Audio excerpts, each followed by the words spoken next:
Hello and আসসালামু আলাইকুম everyone, this is momo from momos mania. সবাই কেমন আছেন? আই হোপ সবাই অনেক বেশি ভালো আছেন। আমিও আলহামদুলিল্লাহ অনেক ভালো আছি। তো আমি চলে এসেছিলাম জুতা কিনতে, মানে আমার একটা শ্যুটের জন্য জুতা দরকার। আর অ্যাপেক্সে চলে এসেই দেখি হচ্ছে 50% ফ্ল্যাট ডিসকাউন্ট।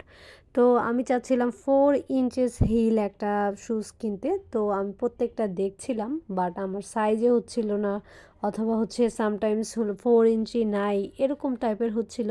বাট প্রত্যেকটা পরে পরে হলো আমি ট্রায়াল দিচ্ছিলাম। দেন এই জুতাটাও আমার কাছে অনেক বেশি ভালো লেগেছে, বাট যেটাই ভালো লাগছিল সেটাই হলো খুবই কম হিল, মানে 2 ইঞ্চি 2.5 ইঞ্চি এরকম আর কি। তো আমার যেহেতু 4 ইঞ্চির মতো দরকার ছিল, এখন হলো কি করব বুঝতে পারছিলাম না। পরে চলে গিয়েছিলাম বাটাতে, দেখি বাটাতে আছে কিনা। তো বাটাতেও হলো ডিসকাউন্ট চলছে, অনেক ভিড় ছিল। ওই ডিসকাউন্টের যে প্রোডাক্টগুলো সেগুলোও দেখলাম, বা ডিসকাউন্ট নাই ওগুলাতেও দেখলাম, বাট 4 ইঞ্চি আর পাওয়াই যাচ্ছে না। পরে খুঁজছি ফ্ল্যাটগুলোও পরে দেখছিলাম খুব আরাম, আর এগুলোর উপর কিন্তু সব কিছুতেই কিন্তু ডিসকাউন্ট আছে। তো আপনারা চাইলেও হলো যেতে পারেন। দেন এই শুজটাও পরে নিচ্ছিলাম, এটা আমার ভালোই লেগেছিল, বাট কমফোর্টেবল না।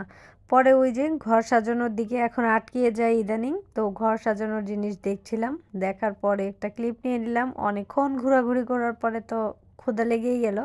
বাইরে গেলে তো কিছু খেতে হবে, এটা তো ম্যান্ডেটরি হয়ে গিয়েছে। পরে এই মোমোগুলো দেখেও ভালো লাগছিল।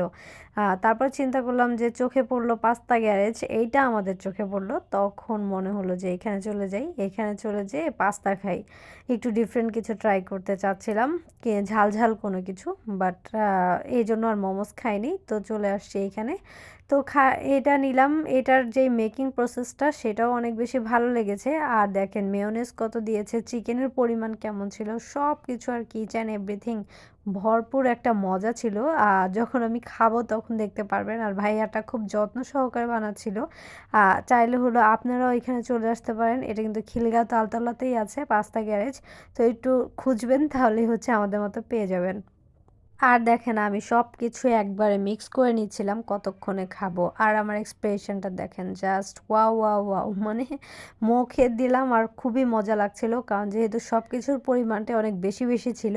তো সব কিছু মিলিয়ে, আর অনেক জায়গায় দেখবেন যে চিকেনটা একটু কম দেয়, কিন্তু এখানে চিকেনটা কিন্তু ভরপুর ছিল। আমার খেতেও কিন্তু প্রতি বাইটে বাইটে পড়ছিল, তো অনেক মজাই লাগছিল। তো এই যে, আর এটা ছিল মেবি 150 টাকার মতো, হ্যাঁ। তো এত রিজনেবল এত মজাদার একটা পাস্তা পাবো এটা বুঝি নাই। তারপরে বের হয়ে আমি যেহেতু চা লাভার, তো চা তো খেতেই হবে, তো এখানে একটা গরুর দুধের চা খেয়ে নিলাম। চাটাও কিন্তু মজা ছিল। এই ছিল আমার ফ্রাইডের ঘোরাঘুরি। Thanks for watching.